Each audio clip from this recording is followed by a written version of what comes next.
ჩვენ ვცხოვრობთ ყველაზე ლამაზ პლანეტაზე, დედამიწაზე, სადაც ბუნება ძალიან რთულად და საინტერესოდაა მოწყობილი. ერთი შეხედვით ბუნებაში ყველაფერი გამოცალად გვეჩვენება. ადამიანი ყოველთვის მიისწრაფო და გამოეცნო ეს გამოცალები, გაეგო თუ რატომ და როგორ ხდება ესა თუ ის მოვლენა. საჭირო ყოვლის შემძლე და ამავე დროს შეუწყალებელი ბუნება მართავს ყველაფერს, რასაც დედამიწის ბინადარნი, თვით ადამიანებიც არიან დამოკიდებული. ადამიანის უხეში ჩარევა ბუნების კანონებში მავნებელია თვით ადამიანებისათვის, მაგრამ ამას სამწუხაროდ ჯერ კიდევ ვერ მიხვდა კაცობრიობა.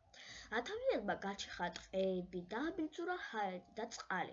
ამის შედეგად გახშირდა სტიქიური უბედურებები და ჩვენ ეკოლოგიური კატასტროფის წილაშე დავდექით. ცნობილი ქართველი მეცნიერი ბუნების მოამაგე ნიკო კეცხოველი წერს: ბუნება ადამიანის ხელის გარეშე არ არსებობს, ხოლო თუ ადამიანის ხელი უგუნრა წარიმართა, იგი ბუნებას კლავს. მაგრამ გონიერი ცოდნით შეიარაღებული ამდიდრებს, აცოცხლებს და ახარებს მას. მართლაც, ბუნება და ადამიანი განუყოფელია.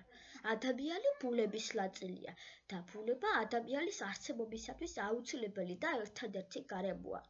ამიტომ იგი ჩვენი სრულის უპირველესი საგანი უნდა იყოს.